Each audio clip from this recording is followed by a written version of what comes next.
Yes, people. What is good? It's your boy Durag Diaries back with another stream. I can't lie. Since I started the channel, I would say we're unbeaten, but it's just one game. The first loss, that Arsenal game got out of the way. But since then, high flying, 5 wins in a row. You already know what it is. You can't see me. Nah, man. Things have been all right. Things have been up. Things have been good. Spurs are on the up right now. We've got international break coming up next week. And I know I didn't do a video last week, guys. As you're going to see throughout this short video, I'm sniffling. I've got a flu, barely making it. But I thought today I need to make one. We need to talk about last night's game, of course.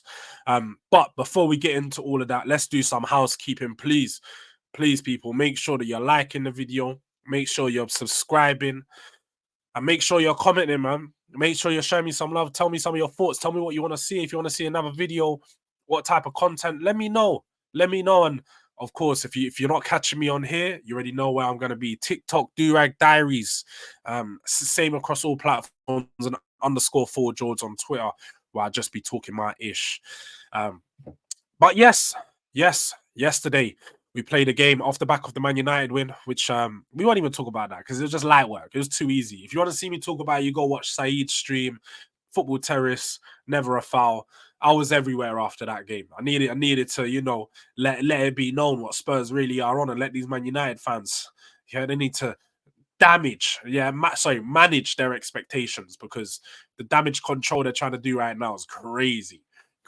Coming out third, and then now what? They're telling them they want their manager sacked.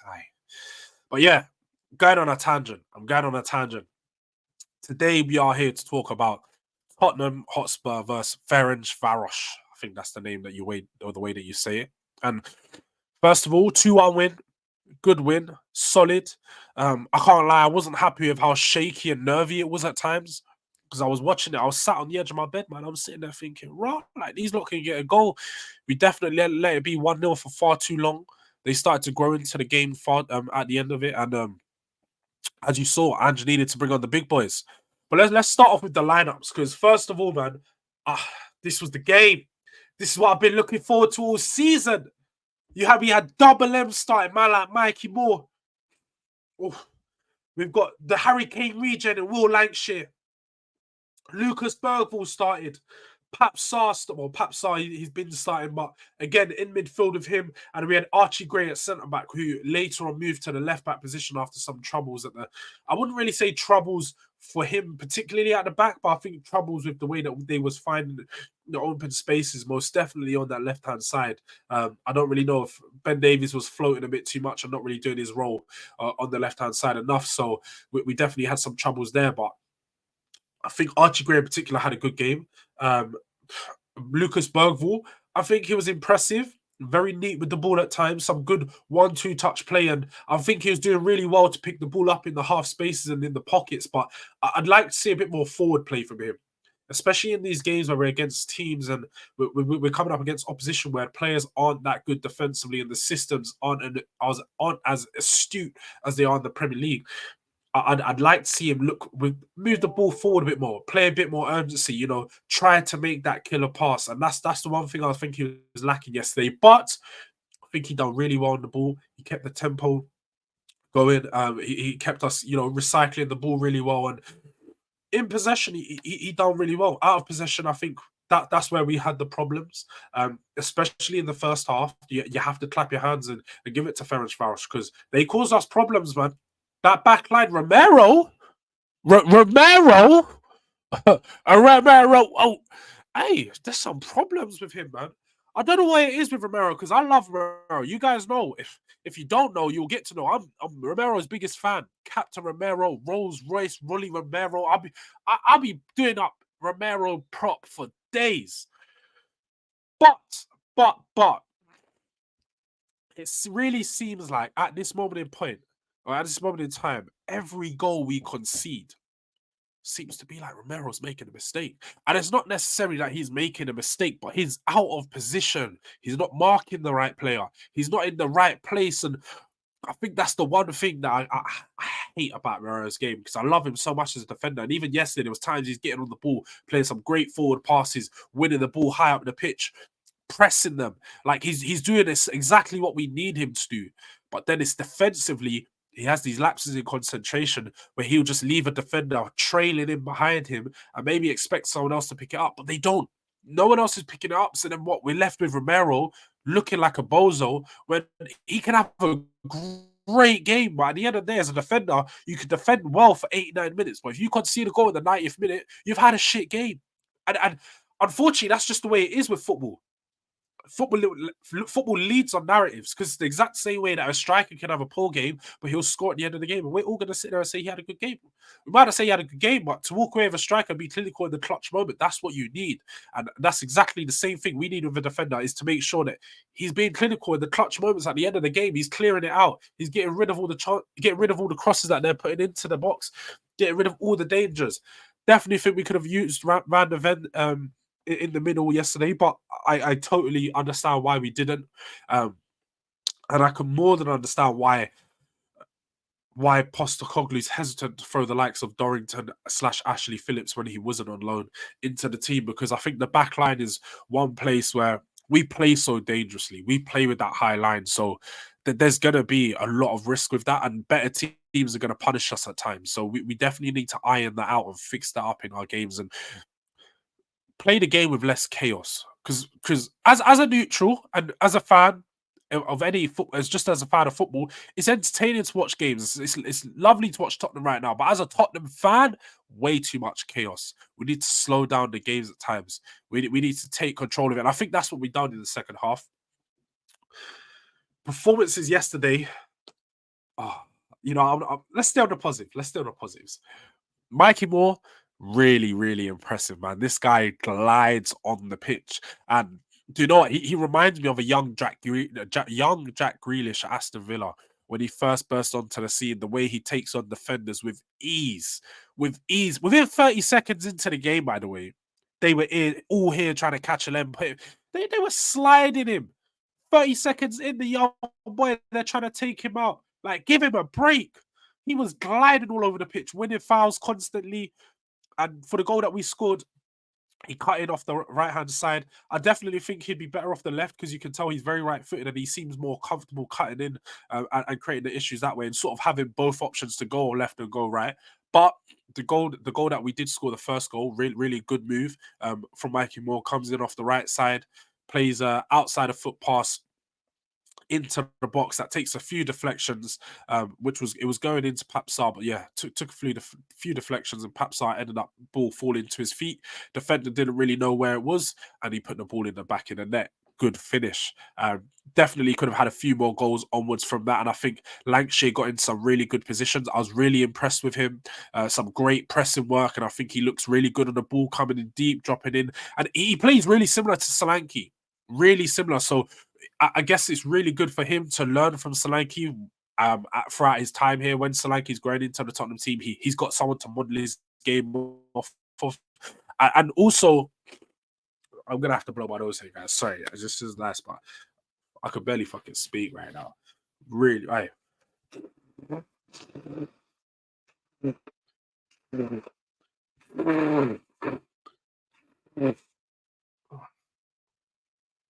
As I was saying, the one thing that I'd like to see a bit more from him and maybe a bit more from Solanke is the ruthlessness in front of goal. I saw it when I've seen him play for the under 21s. I saw how confident he looks in front of goal. And even for the Premier League 2, when they were playing, I believe they played a league. Is it a league? It's like St. John's. It used to be called the St. Johnstone's Paint Trophy. If you're old school, you know what trophy I'm talking about. But it's where League One play against our reserves or youth teams, and he scored a really good goal on the edge of the box, assist from Mikey Well, great finish into the top left. So I want to see him score goals like that for the first team, and he got in some good position yesterday, so I was really impressed with his performance, and I think the young players turned it up yesterday. They definitely done what they needed to do. It was never going to be an easy game, and going to these tough away games against a side they lead their league. I know a lot of people can say who's Ferencvaros and all of this. And yeah, they're not a great team, not one that I would ever expect us to be losing to. But with respect to them, they have some good players. That Saldana, little baby Firmino, he was causing problems, man. Getting in some good positions, taking some good shots. But again, like with the young players that we have, I always expected it to be a bit of a, a challenging game, but one that we should walk through in the end. And sort of that's how it ended up being. We got through the game. Wasn't easy. But we scored the goals that we needed to. And Brennan Johnson, I'm giving you another apology 3 weeks in a row. I apologize, my bro. I apologize. I wasn't familiar with your game because that finish, it wasn't even just that one. He took a shot just before then where the ball came across from Kulusevski, first time hit, and he seemed so confident when he hit that. I thought it was flying into the top bins, clipped off the bar.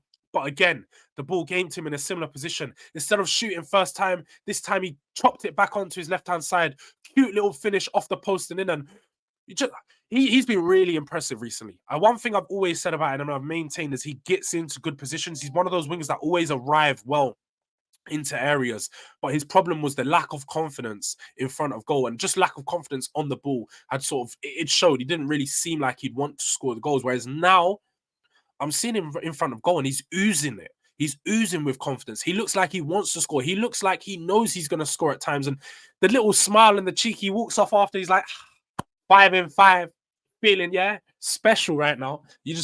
I'm definitely really, really happy for Brennan Johnson. But Turbo Timo needs to go.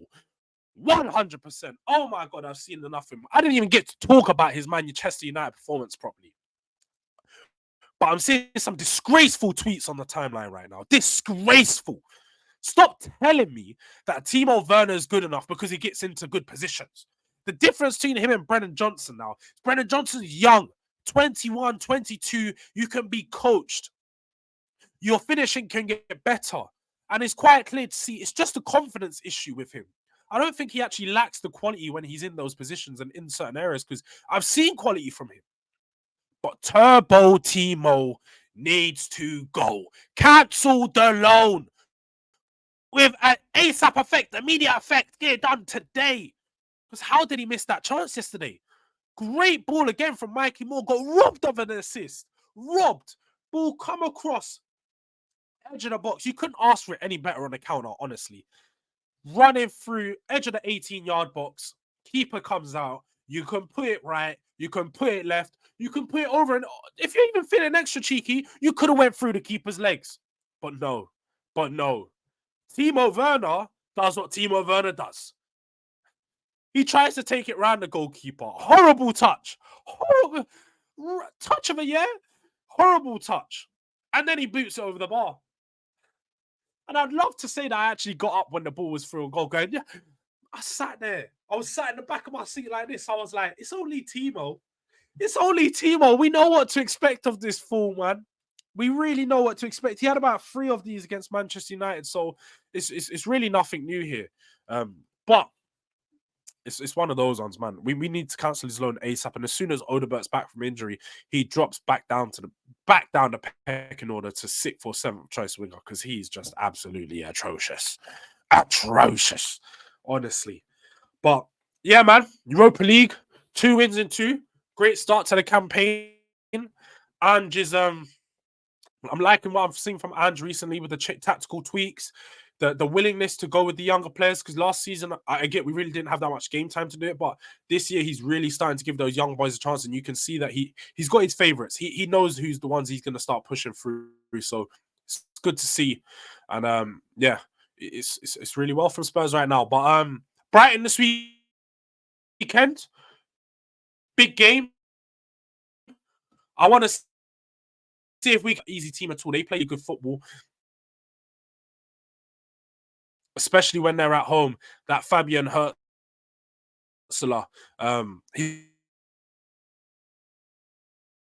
he's got them cooking. He does have them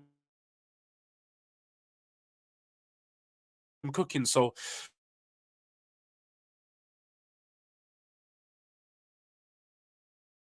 try to play with me. Am I back?